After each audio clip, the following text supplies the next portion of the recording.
Thank you for tuning in. I'm super excited to give some context for my conversation with Jonathan Pageau. Before I do that, some quick housekeeping. So, Art of Circling, if you're interested in circling, um, the Art of Circling course, which is a year-long intensive training program in the Art of Circling, that is open for registration. We have a weekend coming up in a few weeks, circling weekend, and we have open events every Thursday from 6 to 9 p.m. Everything's on Zoom right now. The links for all of that is below. Also, if you're interested in working with me one-on-one, I do coaching and consulting. My email's below. Just email me. All right. So I've been looking forward to this conversation for a long time. I've been tracking Jonathan and his work and watching him evolve into the role that he has on YouTube. And over that time, I have had a bunch of questions in my mind and things I was curious about. So it was really great just to dive in and talk with him about these things that I've thought of as I've encountered his work, which I've gotten a lot out of. So in this one, we really talk about his role in this work with making videos and what that means to him and how he came about doing that and where he's going. And then we also talked just a lot about intuition and logos and, of course, symbolism and phenomenology. I found the conversation to be really, really deep. I really appreciated Jonathan's self-disclosure in this one. It was really great to get to know him personally a lot more as well. So hopefully this will begin the first of a series of dialogues that we'll do together. And yeah, excited that he's in the conversation. Bye. Enjoy. So you're in California. Yeah, I'm in, I live in Alameda, but it's basically the Bay Area. It's just like Oakland, it's a little island right off of Oakland, basically, like an old port town or something like that. Nice. Yeah, it's really nice. In fact, I'm appreciating, because I'm super sensitive to kind of the, I don't know, lack of soul, like track houses and shopping malls and all that kind of stuff, man. All that stuff just makes me sick and nauseous, like physically. Yeah. So we found a place that's like right in a really old neighborhood, like historical houses, and they have lawns, because they're houses that, I think most new housing developments are so strange. It's like they build the houses to look like houses. Yeah, that's such a good way to say it. To look like they're like simulations, house simulations, simulacra. Yeah, totally. So welcome. Yeah, I'm glad that you could come on. I've been looking. Yeah, sorry it took so long to get it all together. My life has been crazy for the past year and a half, and so it's only just in the past few months that I feel like I said, okay, I know that there's a bunch of people that said they wanted to talk to me. I need to kind of get back to them, and so I just remembered. I remember a guy Sengstock had written me a few messages that kind of flew over my head. So yeah, I'm happy it worked out. Yeah, me too. I've been noticing you've been having more conversations lately with people. I think that been intentional, or? It is intentional. It's hard to totally understand why. It's kind of an intuitive thing that I'm doing. I don't completely understand it. I think it has something to do with Jordan Peterson kind of reappearing on the horizon, but at the same time not appearing on the horizon, kind of being there but not being there. And I don't know if it seems like that's maybe what's motivating this but I don't know. It's hard to explain it. It's just this intuitive thing that I all of a sudden had a sense that, okay, I need to also, I think what it is that I think that in the past, maybe year and a half, I've been consolidating the people that have been following what I'm doing, trying to be more in contact with the people that understand, that are wanting to develop it. and not trying to reach out and have communications that'll challenge me. And so I think that that's it. I think that seeing Jordan kind of reappear on the horizon has made me think, okay, I need to not just focus on my thing. I need to really push myself so that I don't stagnate in this space. So I said, who's the hardest person that I could talk to, like the person that would be the most challenging. And so I found these kind of more hardline atheists to talk to, just because I feel like it's the most challenging thing. So totally got. I really appreciate that sense. Like there's something about that I really relate to, and it actually brings to something I wanted to ask you about, which is like your role, right, in all of this. And because for me, this has been, I totally relate to what you're saying. You basically said, I'm like, oh, you've been talking to more people. Is that intentional? And you're like, yes, but it's hard to say why. Yeah, well, we work so much with intuition. I mean, so much of what we do is intuitive, and so I try not to stop the intuition too much when it's happening. Yeah. Well, specifically, what's so interesting about this, because it's so conversational, obviously, and I think this has been the case for me. I mean, anything that's been good in my life has been some sense in which I have been intuitively responding to something. Something speaks to me, right? And so I just kind of find myself following it, because I'm really bad. Personally, I'm really bad at paying attention to anything that's not interesting to me. Like I just. Oh man, I'm so much the same. Right. I've been, luckily I'm married to a woman, like a wonderful woman in that case, but I've always, like, I've never done anything which was going to make me secure in the world. Both of us, we've always just done what we knew what the right thing was, or the thing that really was kind of shining in front of us, that we take a grasp of, no matter where it led us. And so it's better to live that way. It's riskier, but it's way more fulfilling. Oh, totally. Well, and then as you follow it, then the thing that you've been interested in kind of comes out, and that's what Circle was for me. And Circle was the same thing. I'm just like, whoa, there's a moment. Like me and my friend noticed it, and we're like, what is that? And then 10 years later, there's a movement and a language trail and a methodology, and people, it's funny because people kind of ask me questions about it,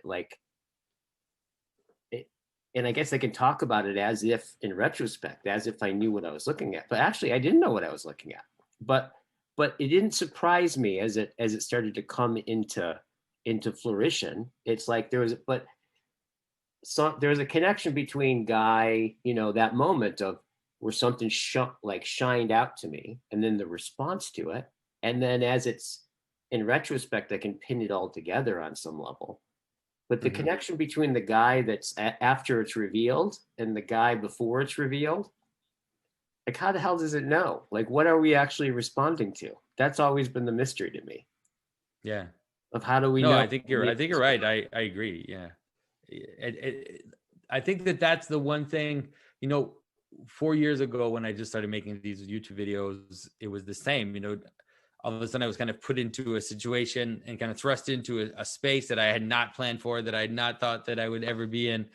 And but that was it. Like, that was the path in front of me, and I thought, okay, let's do this. And not knowing exactly what the plan was, but then, as you said, as you start to move, then things start to clarify, and then you can start to understand, okay, so this is where I'm going, this is what I'm doing, and then you can fine tune, what you're doing. But I feel like now is a moment again where I feel like there's something else, like there's something else kind of calling, and so we'll see. I don't know where it's going to lead me, but it's okay.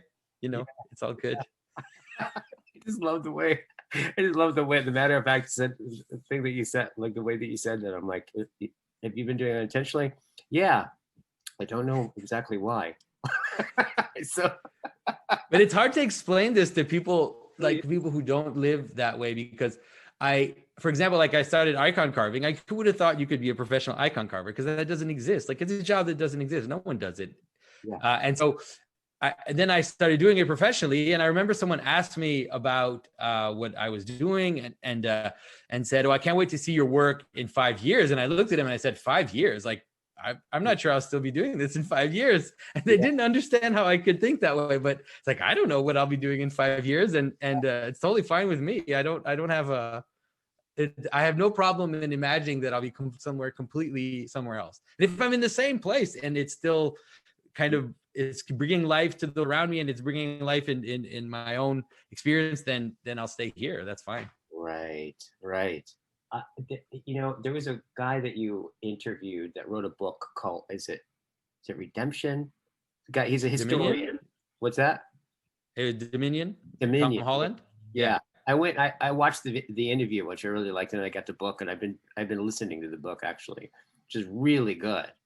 But He's a it great writer. He's such a good really writer. is. Man, I always kind of, I've been getting to know to what degree how I've always had a sense that we're so deeply Christian, right? In ways that whether or not we go to church or even believe in God or anything, you almost can't be Western without being Christian, right? At such a deep level. But he exemplifies it really clearly in a way that I'm like, whoa, it's so deep in the difference. And it's interesting because I've actually been thinking about what it must have been like to be Christ, right? Where what's taken for granted at this point, right? Of all of our conscience, the way our conscience speaks to us, the fact that like I feel bad if I treat somebody like in a lower status meanly, or I see somebody Yeah. else do it and like it's just obvious that we shouldn't do that, and like we feel bad about like all the different pre-reflective responses to the world that seems so self-evident or something, that that a lot of that stuff was not there. And so I'm just Yeah. imagining, like, what the hell was it like to be Christ, to hear yourself saying these things where there was no basis upon which for it to be even remotely intelligible? Like, imagine Mhm. yourself like saying, yeah, like what if they hit you, turn the other cheek. Like, how the hell is he even supposed to know what that means, right? Yeah, I think I see it the way that I would phrase it is more like to meet him. Like I struggle to imagine. I think that it when you read the scripture, you get a sense that that Christ knew exactly what he was doing compared to most people.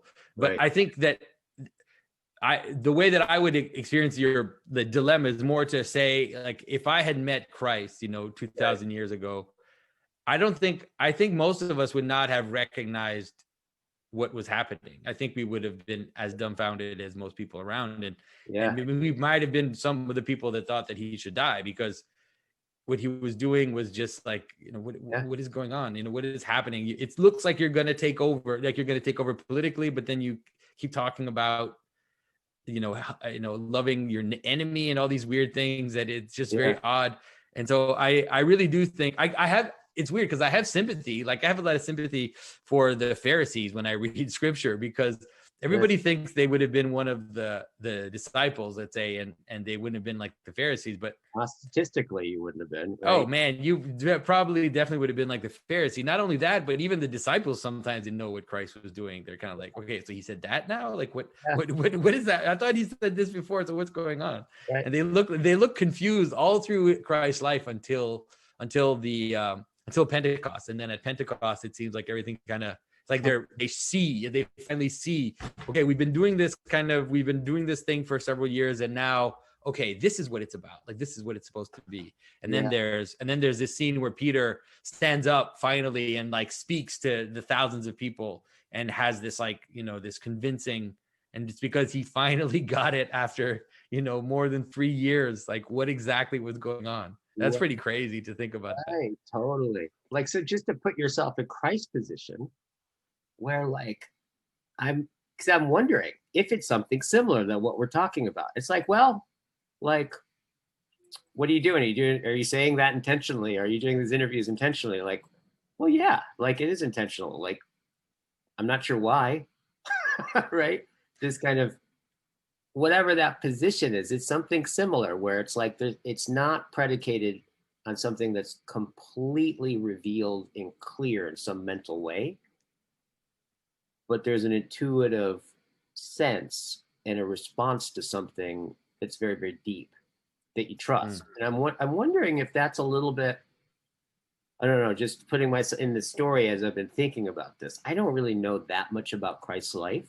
But like, well, the thing about Christ is that, especially the way Christians understand it, is that he did have that knowledge. He wasn't like us, kind of fumbling around, because you can see that there are certain scenes in Scripture that are there to show you that he knew exactly what he was doing. Like he would quote certain verses from Scripture, like he would open up the Torah and then he would read certain verses to help people understand what was going on. And he was trying to, and then when others didn't understand, he would tell them. It's like, you fools, like you don't know, you don't even see what's happening. Like you have it in front of you and you don't see it. And so sometimes Christ is actually pretty harsh on the disciples because they're more like us. They're more like fumbling along and trying to kind of get a sense. Whereas he seemed to have had a kind of clarity that is difficult to, right. That's difficult to frame, let's say. Did he have a basis? Did he ever reference or give any sense of the basis upon which his clarity was about? Yeah, well, that he was God. You mean besides that? Yeah. Besides that he was the Son of Man, that he was all these images of the manifestation of God in the world. Like, that's probably the best places where he kind of shows the clarity. But yeah, okay. The fact that he encompasses, like, for example, like there's one place where people ask him, like, what's the law? Like, and he says, love God and love your neighbor as yourself. And I mean, that's to show you how much he understood, because there's hundreds of laws in Scripture, and that law is not even in the like 10 Commandments. But he says he takes this little law in the, I don't know if it's in Leviticus, or he takes this little law and he says this is the fullness of the law. And so you can see that he's actually he's taking all the prescriptions and transforming them into modes of being, into the highest mode of being. Yeah. And so it's like, oh, I mean, he knew exactly what he was doing. Like he knew exactly what he was saying. It was, I'm just trying to put myself in that position, imagining like, so at what point did he start to, unless it was instant, unless he knew it like in the womb, like when did he know that he was who he was? Do you know? Does he? It doesn't say in Scripture, but there are many stories, like legends of Christ, that he, the idea that he was performing miracles even as a child. There's the verse, there's the place in Scripture where he's in the temple at 12 years old and he's teaching all the elders. And so Mary forgets Christ in the temple. They go to visit the temple, and then they think that he's with another family, so they leave, and then they just leave Jesus there for like a whole day until the next day. And then when they come back, they find Jesus sitting there in the temple and teaching all the elders of Israel. And then she says, what do you, like, I can't believe it, we forgot you, why didn't you come with us, and she's a little bit annoyed with him, and he says, no, I'm doing the work of my Father. And so that, I think that text is there to show us that even at a very young age, he knew what he was, and he knew what his role was. Yeah. So but there are stories in all kinds of, just a knowingness. Hearing that, what do you mean? If I were to say that, I'd be like, oh yeah, it's from your Father, right? It sounds like there's just a deep knowingness. Yeah, but there are a lot of stories like that in other cultures as well. Stories of, the child that speaks when they're born. The child that's born full grown, you get that in the Tao, for example, the idea that Lao Tzu was born full grown, and you get it. There's a lot of different traditions about children that are born full grown, and I think that all those traditions are there to talk about the capacity that there are beings that are manifesting something so fully that they do it from birth. And I think that's for sure, that's how Christians understand Christ, as being, the full incarnation of the Father, and that this was not something that developed in him, but was really, was there at the outset. Right. I don't know if I've ever quite thought about it. I mean, I have been thinking about this, but like now in this conversation, I find myself putting myself imagining from within Christ at some point starting to know, or maybe just the moment I'm aware is the moment how would I, how would I know that? And what would it be like to know that? Like, God, that just sounds so intense. Just imagine that you're like going along and then you just find yourself knowing that you're God. That's Yeah, just I think that I try not to think of that way, because the yeah, thing about knowing is that when the things it's not like you find yourself knowing, in the sense that it's not an accidental thing. mm, Once you know something, it's a form of clarity. It's not a once it happens, like to yeah. you. Let's say you Not could take you and could take the moments you take the moments that you've had moments of clarity, let's say, where all of a sudden everything kind of lines up into place, and all of a sudden it's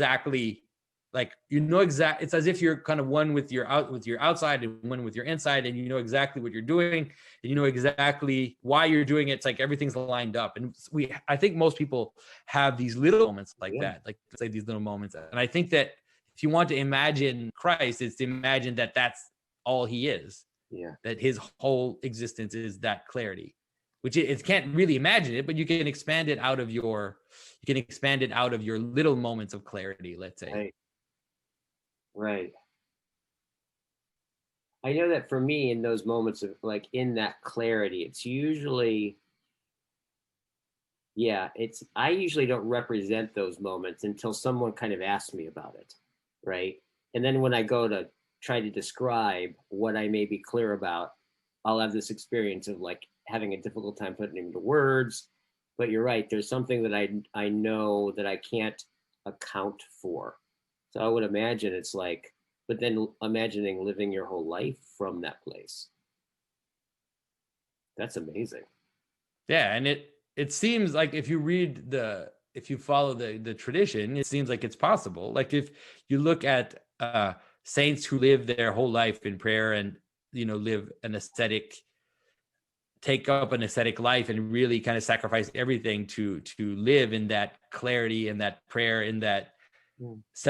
self denial of the passions, and also embrace of love towards their neighbor, then you meet characters in the tradition that have that. Like there are these images, these stories of Saint Seraphim of Sarov, who's a recent saint, who's a modern saint, and he lived in the forest with a bear, and like he just all of it was just this almost mythological figure. But one day, one of his disciples was talking to him, like someone who was trying to get some teaching from him. And he kind of asked, I forget what he asked him. He asked him something like, I'd like to have a glimpse of what it can be, like what life can be, what we can reach. And then Saint Seraphim looked at him, and then before his very eyes, Saint Seraphim became like a flame, like a living flame. And he saw like who Saint Seraphim really was. He saw Mm. this being that was completely burning, in God. And then it was just for a split second, and then it was gone. Like it was just like I saw through the veil, let's say, for a moment. And so it seems like those characters Wow. exist even today. Like on Mount Athos, there are all these stories of contemporary elders who who do things that we can't, that people don't believe are possible. Like they have all these powers or whatever, and they commune in spirit together, so that these monks who lives in caves, who don't talk to each other, will nonetheless speak to each other in spirit. And Mm. they can tell someone, remind so and so about this thing that he told me yesterday. And they're like, wait, you didn't see him yesterday, but he did, in this kind of, Yeah. in this higher sphere, let's say. It's Yeah. funny, I never talk about this kind of stuff. You got Yeah. me on a weird space. Is this the kind of stuff you talk about with your brother? I mean, it's the kind of, no, it's the kind of stuff that I don't talk about, especially that what I just said now, because it's the kind of thing which I think is secondary to what Yeah. what is most important, but because it looks kind of magical, that it attracts attention, and so I think it can sometimes take people astray because Yeah. they like the idea of people having powers and people having more, and so Right. it's almost like a science fiction version. So, and I think it's totally possible. I don't deny these things, but I don't think that they're that important. Yeah. Totally. Well, they're kind of neat. Well, I think what I'm getting from this conversation is like, as you're talking about it, I mean, there's just it's neato to get inside of it a bit, right? And like get the mystery of it, like of of just this sense that on some level, I'm sure Christ had a subjectivity, right? He had an experience he was having, right? But he had a knowing in which what's really interesting to think about is how does he even represent that to himself when he pictures what he is? If I'm God, when he thinks of himself as God, I mean, by definition, he probably doesn't have a picture, right, in his mind, right? These are ways of kind of maybe getting at the mystery of it, right? Or getting close to it. That's what I'm experiencing as we're talking. Yeah. Yes. I mean, I don't know. I think that those are usually not the avenues that I go on in terms of trying to understand this stuff, just because the best Hmm. because it's hard to imagine what a higher form of consciousness is, Hmm. unless you experience it. And so it can become a bit arbitrary to try to, and so the only way for me to try to understand it is to compare, let's say, the moments of focus and of clarity Hmm. and of love that I have in my life compared to the moments where I'm just a zombie sleepwalking through my existence. And so it's like if I can compare those two types of modes of experience, then that's when I can say, oh, okay, so maybe there's something like that, but higher up, like there's even more. And I can that's the only way that I can kind of imagine the moreness of it. But Yeah. I don't see it as a, Yeah. I think that's the only way that I can really kind of peek into that mystery. Well, you mentioned something. I usually don't like to come at it like this, or it's rare, because it has a tendency to have people think like something fantastical, like, and that's not the best way of going about it, which is an awareness of that there is a listening. I would imagine that seems to presuppose a listening that you speak into, or an awareness of people, which I think starts to get into some of just the questions I had about your role so far in terms of being on YouTube and talking about symbolism. Like, I'm just curious about what is your like what is What the is my role role? you have, right? Like, who are you talking to? Like, what have you found out so far? Yeah. Well, look, I think that if I have a role, I think that I kind of fell into it, and that which is fine, which is totally fine. I think that I couldn't have planned for it, but it seems like what I'm doing is I'm offering a ladder to people who have been living in a kind of materialist, Yeah. reductionist world, Yeah. and need the few lower steps to reach up and then kind of have a fuller, more, let's say, enchanted vision of reality. And so it seems like that's what I've been doing, and I have ways of talking to people that will awaken that intuition. Yeah. And so I try to constantly look for, so if I have like you said, my main strategy, which is it is a strategy, is I always try to surprise people with meaning. And so, which is why I'll when I talk about a subject, I'll try to find an extremely high subject, which is, let's say, like some Bible story or some medieval architecture or something that is very high, and then I'll find an example which is as low as possible, like how you experience your coffee cup, or how or some Marvel movie, or some kind of low thing, in order to jolt people's to jolt people into an experience. It's like a mini, I always say I try to create mini Zen koans, like little mini ones where people go, oh, okay, wait a minute, I hadn't thought about that, and then all of a sudden it connects two wires in their experience, and then they have a little spark. So I would Right. say like if I do that, then I'm happy. Like that's pretty much Yeah. what I would like to be doing. Right. So to have people take those couple of steps where they can get an intuitive glimpse of another world that the current step that they're on, like, won't allow them to see. Right. Exactly. Right. Yeah, It that's a is. good way to understand it. Yeah, that's a good way to understand it. Right. So I think that that's really been, if I can kind of reduce what I'm doing to one thing, I would say that that's it. And I think one of the other things I'm trying to do is to reinvigorate uh Christians who are blasé, who are or think that this is just rote. Like they don't see how much power is in the story, how much power is in the ritual, how much power is in, and so to kind of get people excited a little bit again about Yeah. about the story of Christ, about the stories in Scripture, and so I would say that maybe that's the second thing I'm trying to do. Yeah. Okay. So the other thing is that there's a whole world of people who go to church, but there's a little bit of that they're not awake necessarily to the livingness of the story. And you want to, like, in some sense, do something similar with them where they can become awake to the tradition that they're actually inside of. Yeah, and it also seems to be the most of the people watching my videos seem to be young people, like late 20s. Some people that are like either mid 20s to early 30s, people who are either in college or just finished college and have had to kind of deal with all that Yeah. intellectual pressure that you go through when you go to university, especially if you go in a liberal arts world. And it's like they're looking also for ways to explain or to give strength to something that they might feel intuitively.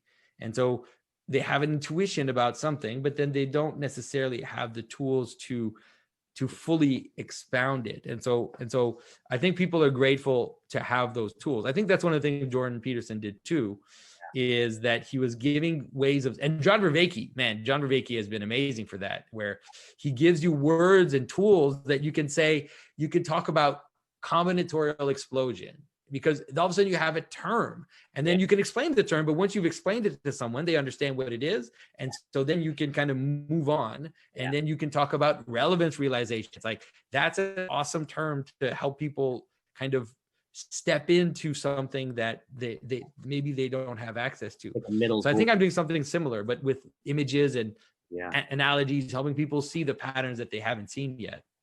Totally. Well, I think I had an experience. I'm not sure if I got your role. I thought I said to my wife in this moment, right, that I was like, oh, I think I'm really getting Jonathan's role here. Um, but I think What do I you may think it have is? gotten symbolism too. I'm not sure, but like maybe both are the same. That's kind of a cool position to be in, right? Where they get symbolism is getting your role. That's kind of a cool place, I would imagine, being you. Um, but there was a moment actually where a lot of the apocalypse started happening, but I wasn't quite getting it totally. It all just started. It still looked like the same thing to me. And then I was watching one night. I think it may have been a day, or I was just finding out about the guy the cop that killed the person on TV, right? Yeah. And it's somewhere around there, and then there are three hurricanes, and then like 20 riots or something like that, and the plague, right? All happening at once. I was watching the news, and something about, for some reason, if the news just reached out and it hit me. I was like, whoa, wait a minute. No, this is a different, it felt like time itself had changed, right? Mm-hmm. Like Oh yeah. we're in a different temporality, Oh like yeah. is how I would put it. But I wasn't left, the insight didn't leave me with any sense of orientation, right? I was like, everything that I could grab onto to try to understand it didn't quite hold. And then a few days later, I was watching your videos, and I think it was the first video or two after that where you actually came out and talked about the actual event. And you talked about that you took your time with it, right? Because it took something to really understand it. But when you explained especially when you explained the phenomena of all of us watching, right, this man get killed, right, and that you explained the phenomena of how we were identified with the cop, we were identified with the person being killed, and the catharsis, Yeah. and all the symbolism that you put around it, and you explicitly said like, "Hey, sorry guys," and this is, and you also talked about the fall of the West in the burning of the statues, and gave that great explanation. I love this explanation. It's like you move into a house and there's still the past family still has their pictures up. You're like, no, you're going to want to take them down. It was like, it just, it's like, that's so true. And you said, hey guys, listen, I'm sorry, I don't have any solutions. All I can do is kind of articulate what I think is maybe happening. But there was this way where that I felt like after that, I found myself in a place inside of it.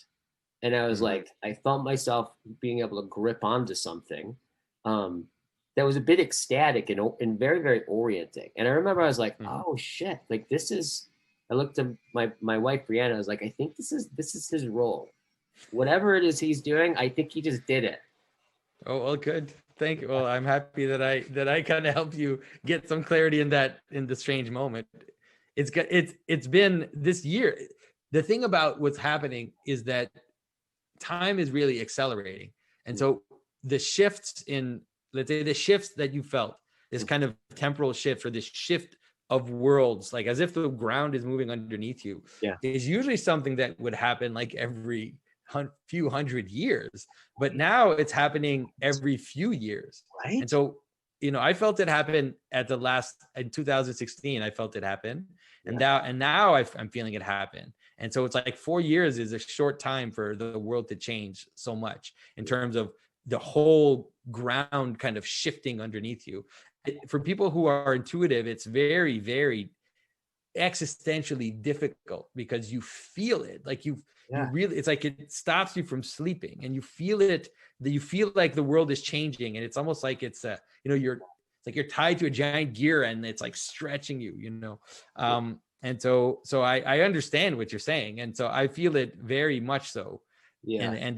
And so I also try to, so hopefully if we can at least help people feel the despair which goes with that, or, at least if people understand what's going on, then even though you can't stop it, you don't feel just falling. Like you don't feel like you're just falling. Like at least there seems to be some frame around what's happening for you to understand it. Yeah, absolutely. Yeah, that's also a very interesting thing in itself of like if I don't have a frame around what's happening, if there's no place for me to kind of get a handle on something, like what I get a handle on may just actually what I got a handle on is that there is no handle, right? Maybe that's the thing that I got my handle on, but there is this element of, and I don't know where I stand in a lot in this whole issue because I really feel the same thing that you're talking about of where I'm like, whoa, like there's like existential changes that are happening at such a level, right? That used to take thousands of years to happen. And they're just boom, boom, boom, happening closer and closer. Like, and for me, there's really this element of like, well, I'm on a ride here. I don't know exactly what I'm riding, right? But like I'm on a ride and when I hear people respond to like, right, what like, what did you just? Yeah, I know, but the thing is that this ride has been going for a while. Like the ride has been lasting a few centuries. Now, the thing we don't realize is that the ride slowed down after, the tens and tens and tens of millions of people that were slaughtered in World War II. So because World War II ended in such a mass carnage and two nuclear explosions, then it's as if the rides slowed down for 1-2 generations, but that's it. It's starting up again. It's the same ride that brought the world into the revolutions after the Enlightenment. And so it's only we just were fortunate to be in a pause, after mass slaughter, but So it's not pretty. What's on the horizon is not. I'm smiling as I say it. I always laugh in the worst moments, but it's not pretty. Yeah. Well, I think Sorry. well the laughter actually is. I mean, there's something in the laughter that I think is revealing about what we're facing. I'm not exactly sure why. This is what I was just trying to get at. I haven't been able to quite put my finger on it.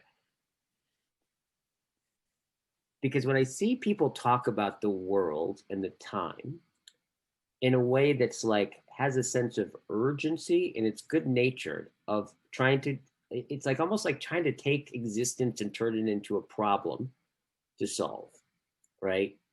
There's a, I mean, I appreciate the impulse, but I just get this sense I'm like, this is, no, we're inside of something. Like it seems like a Exactly. huge category mistake. You know what I'm saying? Like the history of, Exactly. That's such a great way to put it. It right? seems like there's a category area going on here. Pretty big one. Like you think you're gonna solve existence? Okay, that's a little bit of a problem. No, I totally agree with you. Yeah, And you can see the arrogance of the like you can see the arrogance of the systems of mass control and of mass information. Like they really do believe that they're going to get there. Like they believe that they're moving in that direction. And so it's a Tower of Babel moment. It really is. And that story also doesn't end well, you know. right. And there's something for me about those handles that like well, I think I would put it like this. I think it's maybe I mean we could use Heidegger's help here because it's there's the quality of truth. There's a truthness of like that sense where he talks about it's not correct, right?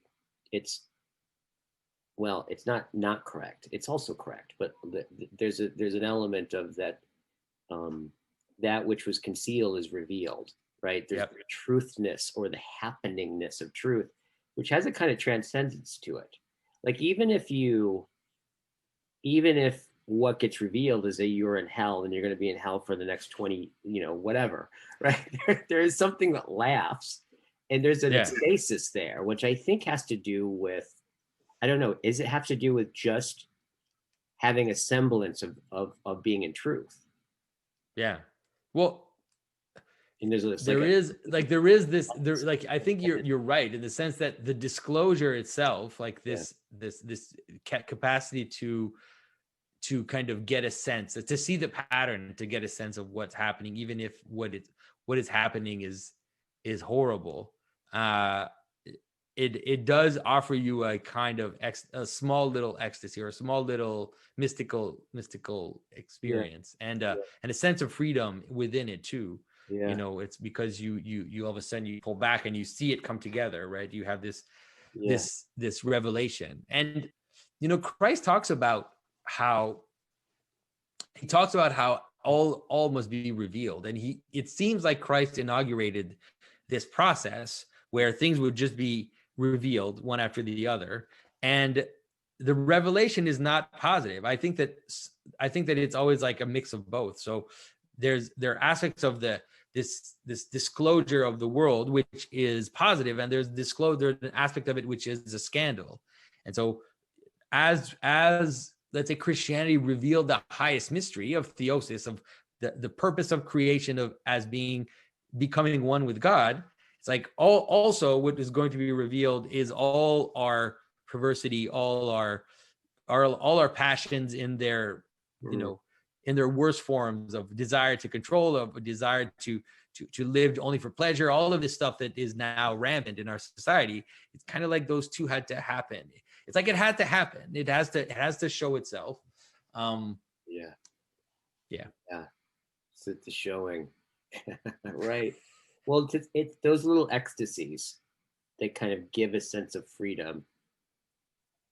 I think also I think this starts to get into some of my questions about symbolism, right? So when I first started watching you, there was a sense in which I was familiar with the language that you spoke. I was familiar with what you were talking about because I had obsessively read Jung when I was in high school, and so I was very familiar with the way he talked about like symbolism, right? In the Jungian way that he did, but what I think when I really, but there was something different about the way you were talking about it, right? Than he was, and I Yeah, because I on the other hand don't read Jung, which yeah, people I don't don't think seem to believe me, but it's just true. I don't know what to I don't say. think you'd like him. No, like I don't really know. I think you'd find it really. I think you would if you read Jung. I'm imagining like if you read Jung, it's like it'd be interesting, but I don't think it would really be compelling. Because he has some implicit horizons that I think are Hmm. well. What makes your work to me and not Jung's is actually when it came to this, right? And I think this starts to speak to the also these moments of ecstasy, these moments of releasement, right? And I want to talk about what's good about that, right? Um, when you said no, it's like I think it's when you talked about the symbol. If I think you were looking. It's some video where you were talking about the symbol of something, and you said, look, the symbol is actually um, the symbol is one of the ways, or that picture is one of the ways that the pattern substantiates itself, right? The picture isn't the symbol, right? The picture it just happened. I got this sense. So you didn't say this, but I got the sense it's like it's a condensed. It brought all the pieces enough in like a small enough space time, right, picture such that you could see the whole pattern in front of you, but it itself is just an substantiation in the pattern that happens in reality in over longer time frames, that if you could understand it, you could see those patterns. That Yeah, that's a good way to understand it. That is that the symbols that appear to us most clearly are those that are the most condensed, you could say, like you said, that the word symbol actually means two things that are thrown together. And so there's this idea that symbolism itself is a bringing together of elements, and so that you see them as one, you see the pattern or the ordering of it. yeah, And so the symbols, the more proper symbols, let's say like an icon or a church building or something which we tend to think as symbolic rather than your everyday life, which is also symbolic. But let's say the liturgical space or the sacred spaces, they condense it in a manner which is more accessible or makes it accessible to us, so we can kind of get it. And once you see the pattern, then it actually then, if you're sensitive, then it'll start to let's say bleed out into other aspects of your reality. And then you realize that, hey, my body is also made that way, and my relationship with others also has similar patterns. And our societies and our stories, all of it is actually yeah, manifesting these sacred patterns to a certain extent. yeah. And so the symbol is one instant of the pattern, It's right? like a little incarnation of an essence Yeah. And so then that's when I really got it's like, oh, you're actually talking about reality. oh Or yeah, the way that that might be reality the lays difference itself between out, me and right? Jung. Yeah, Yeah, it's not just psychological. yeah, And so it really is, the psychological is part of it for sure. Your psyche also has that shape, and it's really important because we are human beings, our logos, let's say, we have reason, and we have consciousness. Therefore we are the place where symbolism actually kind of happens, yeah, but it's nonetheless is also happening in the world, because we're like the funnel through which the world has meaning. And this is something which I'm not making up. Like, this is something that I take from the church fathers, especially yeah, St. Maximus the Confessor. This idea that the man is the ultimate microcosm, yeah, and that the entire cosmos, condenses into the human person.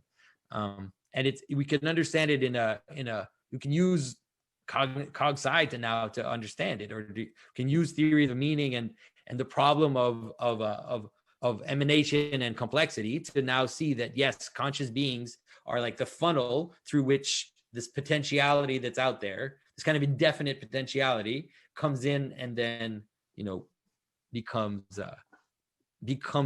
meaning, becomes a world. right. Okay, so I want to slow down there a little bit. So the you just said a bunch right there. So Yeah, sorry. the infinite potential, or the endless potential, comes in, and what you're saying is that the psyche, you could say, is the place that the psyche is the place where that potential gathers into a world. I mean, it's not just the psyche; it's the person. It's more embodied than just the psyche.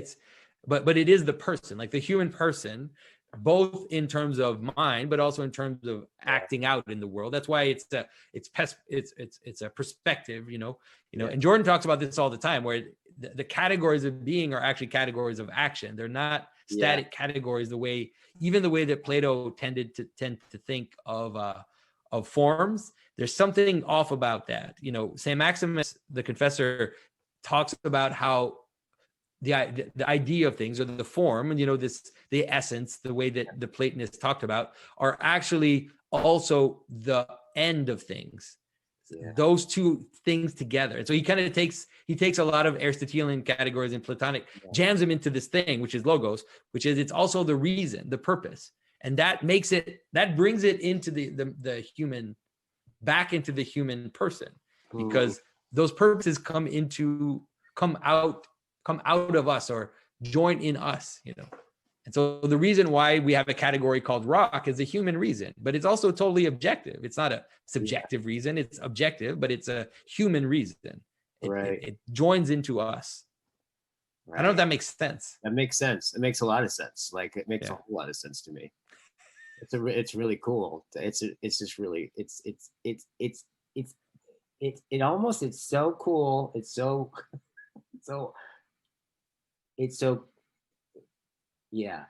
there's something about it so constituting. Like, I get this sense of, as we're talking about it, like the sense of it is, it's like we're talking about what constitutes, and everything's constituted in some level, right? The constituents of something that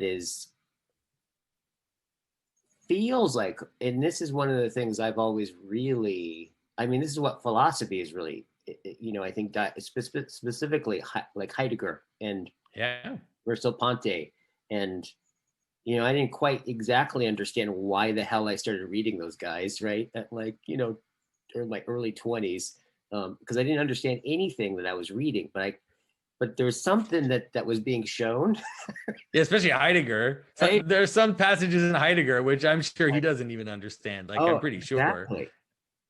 Yeah, but there are some passages in Heidegger that are pure gold. Like, he definitely had an intuition about this, the way the world shows itself to us, and I think that he opens a door towards, even though in a way he was not he was almost like, he was very much a modernist, and he was very much trying to deal with some of the problems of materialism and all of this. But I think that he opens a door which can then take us out of it. And so I really, that's why I use Heidegger. I use him implicitly. I do quote him sometimes explicitly, but there is a Heidegger program running in my mind as well. I have a few programs running, and that's one of them for sure. It's Heidegger. Yeah, totally. Well, it's like and there's a very like, when you talk about symbolism, right, and the patterns, the way it lays itself out, right, and the logos, right, the gathering, laying, right, the thing that kind of, this sense of that's one thing for me too, is just kind of really getting that. No, it's like anything, any perception that you have is a perception to the degree that it's intelligible to you, right? And to the degree it's intelligible, it means that it's gathered in its intelligibility, and what you experience actually is its intelligibility and its being are the same thing, right? That's right. And right. That's really the key. And the fact that you get that is so important. So few people get there. And I was talking to some atheists recently, and like they mentioned Don Hoffman, for example, and you can see everybody has that problem, which is that even though they start to perceive the necessity of something like consciousness or the necessity of intelligences, they always still want to posit like some world out there, that another world, like some other world that's out there, that's not the one that we're having the experience of. And it's like, how can you posit that? And like, because you're still there, like you're still, it's like a weird thing where you have to self-deny. And so it's almost like there's a falseness to that. And so I think it's much better. I think the phenomenological perspective is much better because it says this is it. Like this is there is no other world besides the world that we encounter. And we can make abstractions and we can create abstract constructions out of it, things like science, things like, you know, the solar system or atoms and all of this stuff, but it still happens within the frame of our immediate of this Dasein, right, of this care that you perceive, that you things lay themselves out and appear to you because you care about them and you can't avoid it. And it is relevance realization. It's like you can't avoid that. Yeah. And that's the thing of it. It is really all the way down. I like how Heidegger like gets at that. Like being in the world is you're not a being that then cares. Like the fact that you're a being is already you are a concernfulness, right? That's how it's that care that gathers the facts to show up in the particular, and as you do science and all that kind of stuff is all downstream from, right, this primordial kind of sense of care. With that thing, that kind of that sense of really getting symbolism, when did that happen for you? Yeah, it's a strange thing. Because it's not just me, it's my brother and I both at the same time. We wonder about that. I would say that in our 20s we were both kind of on different paths. He was studying math and computer science and I was studying art. We're close, like a year and a half away from each other, so we've always been very close. Are you younger and sorry, are you younger or older? I'm older. Yeah, I'm a year and a half older than he is. And so I started reading postmodern philosophers. I was reading Jacques Derrida and I was reading Baudrillard. I was reading, just the whole crew. Roland Barthes wrote a little book called Mythologies, which really had a big impact on me. Just really quick. So what had you actually read those? What was it, part of art school, or like what had you? It was art school that kind of pushed me in that direction, because I took a few philosophies of art classes, and so they were having us read these authors. I went to but it's like once, dude. So I'm familiar with art school. I moved to San Francisco to go to art school. Yeah, and so that's when I learned about Heidegger and I learned about Jacques Derrida, and then that took me on a road of my own, and that's when I started reading Baudrillard and Roland Barthes. And I remember Roland Barthes had a little book called Mythologies, where he was trying to show the mythological patterns in different social manifestations. And he was doing it as a way to mock them, like not as a way to mock them, but as a way to try to deconstruct them. But I remember reading those books and thinking, this is awesome. Right. Like it's all like, I didn't see it as something like a Marxist desire to destroy these patterns. I thought this is awesome. And I remember reading Portrait of an Artist and being really hit by Joyce's use of pattern. And so I was in the modern world. Right. And so then I became interested in trying to create symbolic languages. And when I was in art school, I became pretty much obsessed with Anselm Kiefer, who's a German artist who does these kind of he uses imagery and he creates kind of symbolic references within he uses kind of this intertextual language within his paintings and stuff, referencing mythological characters and all of that. And so I was kind of trying to do it on my own, and it just wasn't working out. And at the same time, my brother was reading, discovering rabbinic literature. So when he was 16, he decided to learn Hebrew on his own, and then started reading, rabbinic literature and mystical Judaism. And so we kind of had discussions, and because we would just talk every day for hours and hours and hours, and we kind of created even this like weird hermetic language that if you would listen to a conversation of ours, you just wouldn't understand what we were talking about. And then both of us, he discovered this author first, an author. His name is René Guénon.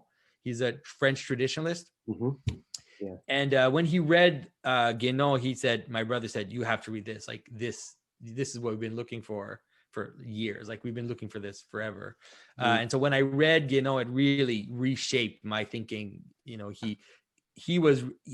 a lot of problems with that author, like serious problems. That's why I don't quote him too much, because he has a lot of remainder of occultism in his work, and there's a lot of weird associations he's had. But nonetheless, his insight into symbolism was just beyond anything I'd ever seen. So he wrote a book called what is it? It's because I have it in French. The Symbols of Sacred Science. He wrote a book called The Great Triad. He had several books where he worked out these symbolic patterns, and then so I kind of was trained that way. And then I started to read the Church Fathers and saw that no, it's all there in Christianity. It's all there in the Fathers, in Saint Gregory of Nyssa. And I found the Fathers that really I felt had that intuition. Right. And all that led me to become Orthodox. Maximus, right? It's going to be Maximus and father of Saint Gregory of Nyssa, Saint Ephraem the Syrian. All the those are really ones, my guys. Right? Yeah, all the Neoplatonic. I just started reading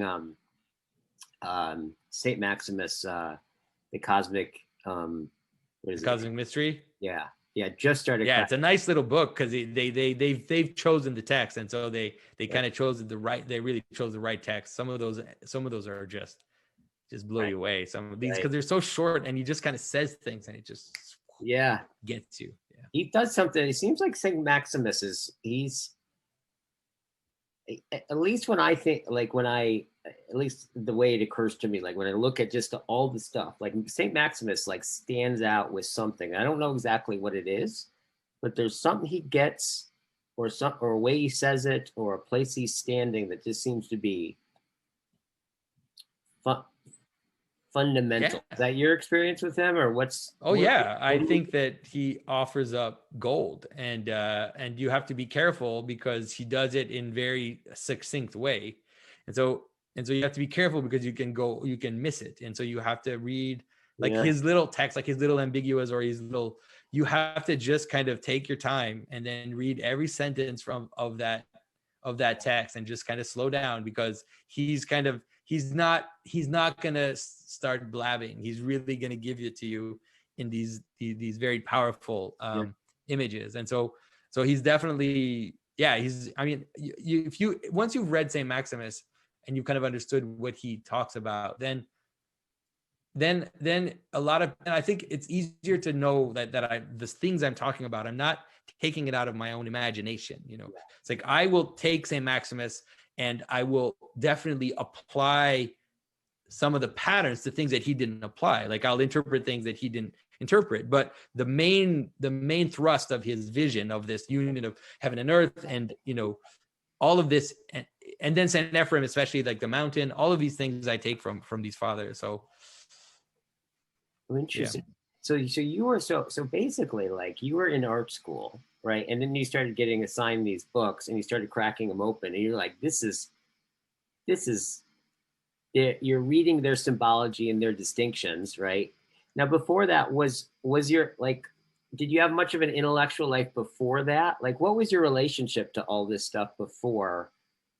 Well, I mean, my father was a very intelligent, thoughtful person. And so in our house, curiosity and discussion was encouraged. And we definitely always saw, both my brother and I always saw my father as a very intelligent and thoughtful person. And I have several memories of my father piercing through the appearances, like where he sees things happening and then, and then he says something to us and I can see that he kind of sees through the veils, and so I think that there's definitely a legacy coming from him in terms of a desire to kind of to go further and to see through the appearances, you could say. But it's definitely in university, like most people, it's university that really kind of forces you to deal with this stuff because they kind of, it's a really high, really intense moment of thought and of discussion and of of exploration. You have time to read, you don't have a lot of worries in life. And so it really is a good time for that. Must have been just an amazing time. Like with your It was book. existentially difficult though, because it was this crisis, because I grew up in an evangelical world, and so it was a crisis for me because Mm, I couldn't reconcile what I was discovering and the powerful imagery and the powerful patterns I was discovering. I was struggling to reconcile it with my surrounding. And so, you mean at art school or I mean, just event? through art school and then later discovering these symbolic thinkers, even in art school, like while I was in art school, I was writing and directing these plays in the kind of evangelical world. And so these huge, like massive productions with like 30 people, and there was music and so I was directing these plays. The last play I wrote, man, it is like, I'm surprised to even put it on, because it was really, I was taking all of this stuff that I was dealing with. It was about the bronze serpent and the idea of like casting down idols, but building idols. And it was about an architect whose buildings fall down. And so you had this massive sandbox on the stage, and then you would have this person build up these things, and they would always fall. And so it was like this whole, like, trying to deal with the problem of postmodernism. It's like I can't believe they even put it on, but nonetheless they did. And so you could feel like in that play that I was struggling, that I was like just struggling to kind of to fit it all together, because Yeah. I was being ripped apart in a way. And it's really the discovery of orthodoxy and just the traditional church fathers, which were finally a reconciliation for me, because I think that without that, I probably at some point might have stopped being a Christian, because it's like I always loved Christ. I knew that I belonged to Christ, but then I looked around me and I felt like what I was seeing was extremely superficial. Right. And what were the things that you're kind of seeing? Was it like the event, like how is evangelistic Christianity different than Orthodox or things that involve it, like the older church fathers? Like, Yeah. is that kind of what started to rip apart, or part of what? Yeah, for sure. Because Yeah.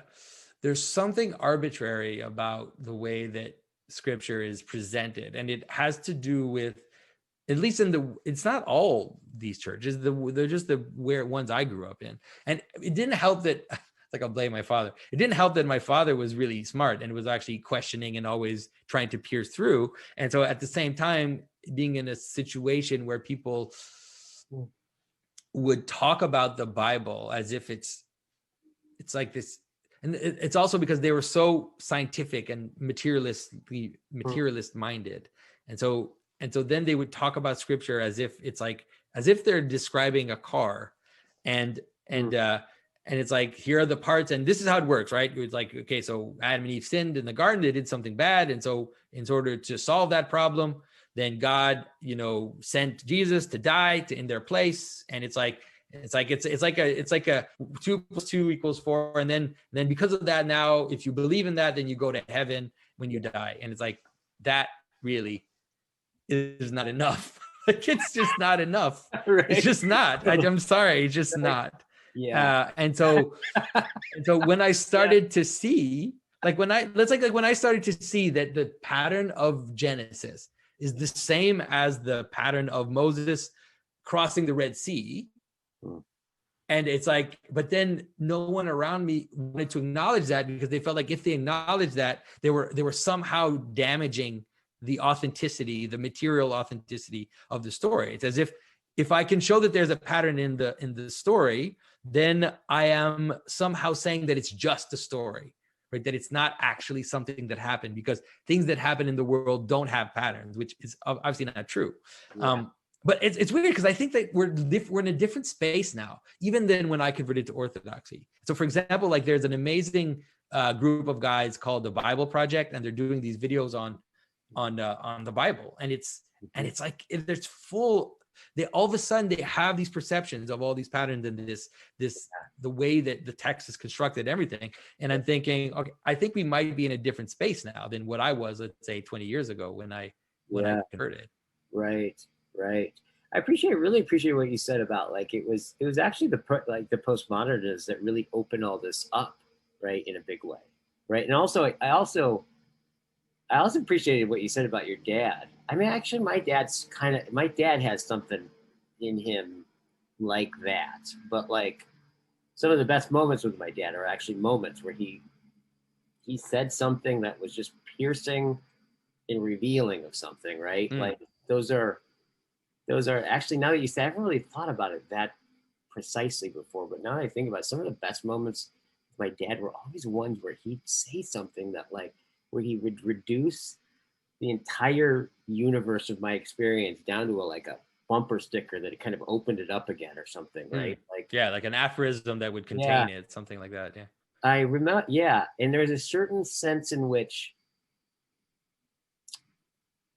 yeah, I think actually it's funny. I never really thought about it with my dad, but like that there's something about those moments that I think taught me to listen in some way. It like, Mm. yeah, in some way, I mean, I can feel it kind of in my body as I'm talking about this kind of just open, like that you can do that with you can go from, you can take your own experience, right? And like, you can somehow see all of reality in your whole experience in a way that has you relate differently to your experience. You can Hmm. listen that way. Like, I think my dad had these, yeah. So I think I sympathetically appreciate what you said about your dad, right? I mean, we're very fortunate. I think, Yeah. and like in my family really fostered also just the capacity to do the thing that you're going to do, and that was something that was really important in my family. So my youngest brother was actually a professional skateboarder for several years. There he was. He lived in California. Yeah, he lived in Long Beach, did that whole thing for several years. And then Mathieu, who is more kind of a mathematician type and developed his symbolic thinking, almost like a pure science. And then I am more the artist. Yeah. My vision, my approach to symbolism is more lyrical and kind of messier than my brother, because Mathieu shoots like arrows. His Is all he, his he's the one chapters are that like wrote the three book, right? pages, and they're like, sorry. He's the one that wrote the book, right? About He language. wrote. He wrote. Yes, the language of creation. Yeah, That one goes right to it. That yeah, will man. take. I could never write a book like that, Yeah, because he just shoots. Like I tell people, go slow, because it's a kind of like reading Sam Maximus, where it's yeah. like there's no mincing of words in there. There's nothing extra. Even the footnotes. Like I tell people, the best stuff's in the footnotes. They're there for a reason. Don't miss them. So when you were going through so there was the part where it was incredible when you were in college, right? Where so it's like the logos is opening up in this completely different way, but then it was opening up to a degree where you couldn't make sense of like your current experience and your past experience without it feeling threatened, right? In some way. It was hard to join all of it together, and Yeah. also because I was an artist, and I was I grew up in a Baptist church, which, although not openly hostile to visual art, is at least, let's Oh, say, implicitly hostile to visual art.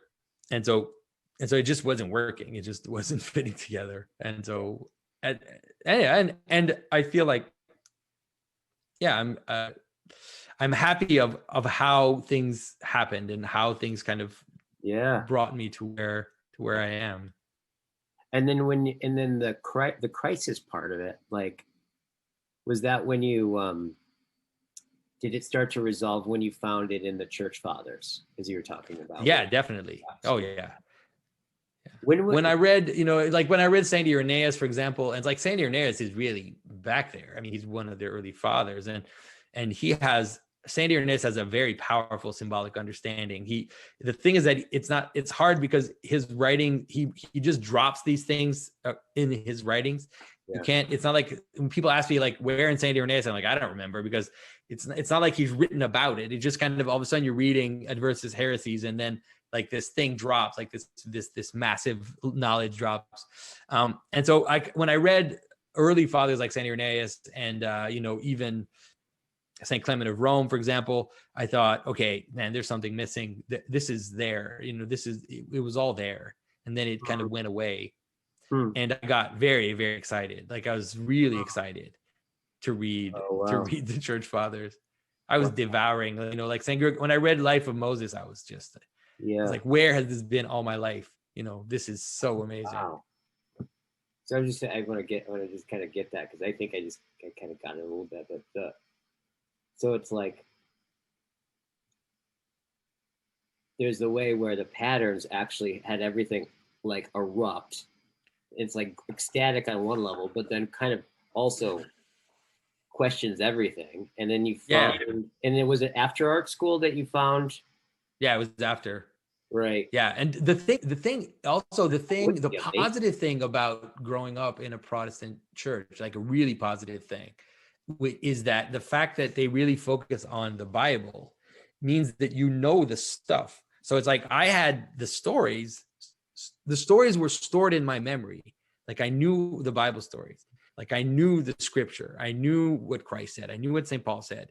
Yeah. And so, but it was there in almost like a latent form. And then all of a sudden, when I started to see the patterns, then it was like, it was as if someone opened up the curtain to my past experience and then just connected it all together. Whoa, right? Because as if it's almost like you're watching a movie that has a surprise ending. You're watching the movie and you're kind of like, okay, this is okay. I get it. And then all of a sudden they show you something that reveals the whole thing from the beginning. And so that was my experience. It was like, because I had it all there. It's not like I was learning new things. It was just connecting things that I already knew. And so to me, that was probably the most intense, like, let's say the most intense moments of kind of ecstasy, were these moments where all of a sudden something I'd known since I was 8 years old, all of a sudden just kind of smashed together. And then it shines, like it becomes bright, I don't know how else to say it. Yeah, I totally get it. Totally get it. It's funny, like when you said about the latent, right? It's like back there are stories that, like, in the back of your hand, they're just part of the background. And then you're looking and everything's like ripping apart, but it's luminous, but yet it's threatening. And then all of a sudden you look back, and then your own history, God, that's so interesting. Like your own floor reveals itself to you, but it's like, it's not new. Yeah, you're right. It's really not new information. That's amazing. That's really amazing to hear, to imagine. Yeah, it's funny. You got me like talking about myself so much. I'm not used to doing that. Like I feel like I'm giving my testimony here. Oh, it's becoming a little embarrassing. That was okay. Yeah. It's just where my curiosities go, because I could always feel in your videos. It's like look, like the only reason that you're talking about all this stuff is because it's part of your experience, right? Like, and I just have always had these questions about, like, in what ways are part of your experience? You've mentioned a few of these things, right? So it's just these things I've been curious about, right? Because I know that for me, it's like these kinds of, my life is defined by my own version of these kinds of things, where it's like, right? Like moments where I'm in hell and it all looks like it's going to go over. And then something happens and then it connects to everything else. And then like your whole history makes sense. And like it's through, it's funny. And actually part of it for me, and I've always been I don't know if I've been able to communicate this. I haven't been satisfied with the way I've been able to communicate this. How when you read something, right? When you read Heidegger, right? So you read a text that's like, you sense that something's there, you sense it, like, but it's just beyond what you know. And then there's the act of reading it, right? Which is, and I think this has something to do with my learning disability, and I'm dyslexic and stuff like that, but that there's a way of getting into this information, if you want to call it information or knowledge, right? And that if you practice reading it, that you look up from the book and then you start to see it somehow. Like, it's what I felt like with Heidegger. Without knowing it, Heidegger was teaching me how to see. Yeah. Right? That's what it was. Especially Heidegger, like, of all people. It's as if to understand Heidegger, you have to enact it. It's not just, you can't just be like a mental understanding. Right. And I think that also Matsier's book, that's how he wanted to write it. It's like he wanted to write it in a way that this is going to make sense when you apply it, not just when you're reading it. It has to find body. And I agree. I think that's especially someone like Heidegger. It's like you really have to, you lift your eyes up and all of a sudden it's changed you and you don't totally understand why, or how. Like, for me, it was, I mean, I really didn't have any idea, because what was happening is right at the time that like circling started to happen, right? Was the same time when I started reading. A friend of mine had a book on Heidegger and it started talking about being, and I'm like, and I just, at first it just glowed, and so I just followed it. And at the time we lived in San Francisco. I lived in San Francisco. I was right down the hill from the Art Institute, and they had Barnes and Nobles across the street. And I was a poor student, so I'd go in there. No one bought the Heidegger books, right? So I'd go in there and I would just like have the whole library to myself, and I'd go in there, drink coffee, and read Being in Time, and have no idea what I had just read. I remember, I think I was reading Being in Time for 2 months before I knew what Dasein actually meant. Right?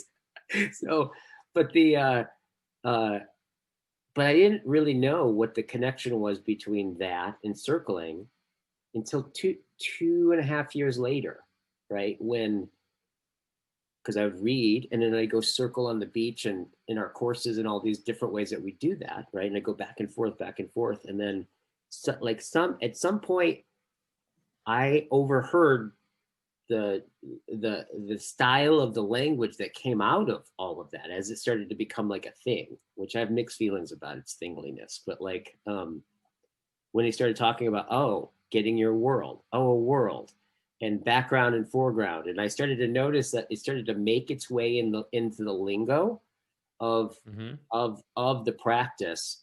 And then I heard other people talk about it, and I was like, oh, wait a minute. This is the same. This is Heideggerian speak. And I'm like, oh, very funny, right? This kind of, so there's something about a little bit of what you're talking about that's familiar to me, right? Like it gets you at a level that you don't necessarily understand at the time that you're learning what you're learning, right? Until it becomes manifest in your perception somehow, or in the way that your experience lays itself out to you and shows itself to you. No, that makes sounds like sense. that really happened in a big way, and that was actually the way that you stepped into the Orthodox path, right? No, definitely. I think it happened a little bit. It happened a bit before that I even found Orthodoxy, because at first I was sad because I was like, oh, here it is in the Fathers, here it is, but then it's gone, like it's nowhere. The same with the art. Like when I discovered medieval art and the how patterned it was, and just how it was this amazing intertextual algebra of language, and I thought, wow, this is amazing, but it's gone. Like it's all gone now. And it's in reading and discovering the Orthodox Church and realizing that it was all still alive in the Orthodox Church is one of the things that made me say, okay, well, this is it. Like because I to be an iconographer, to kind of dive into the language of iconography, you could do it in an archaeological way, but then that's not the point, right? If we're talking about these ways of embodying and these ways of existing in the world, that if I'm going to study an ancient language like an archaeologist, and I'm alienating myself constantly, but I wanted to be in the language. And so I had to kind of find a path where I could do that. And that's what it is. Like the icons I make are made for people, for churches. They're not idiosyncratic objects. They're objects that actually exist in people's lives to foster their spiritual practice or to celebrate something. So, yeah.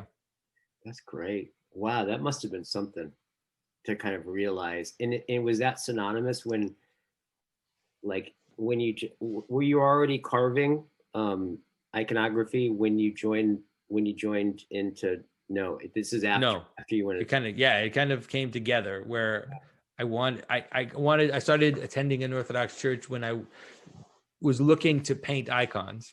The carving icons is almost accidental, because I wanted to paint icons because everybody who becomes Orthodox wants to paint icons because that's what is the main tradition. But I couldn't find a teacher, and I was very eager. Like I was really eager to do it, and so I ended up. My parents cut down a tree in their yard, and they had this wood. It was like a linden tree. So they said, "Oh, this linden wood we hear is good for carving. Would you like some pieces to kind of fiddle around with it?" And so then I was like, "Yeah." And Ah, I said, I want to carve a cross. Like I want to carve a blessing cross. So I yeah, kind of carved this thing with like X-Acto knives. I didn't have any tools. I took forever to like, and it's horrible. I still have it. right. It was really bad.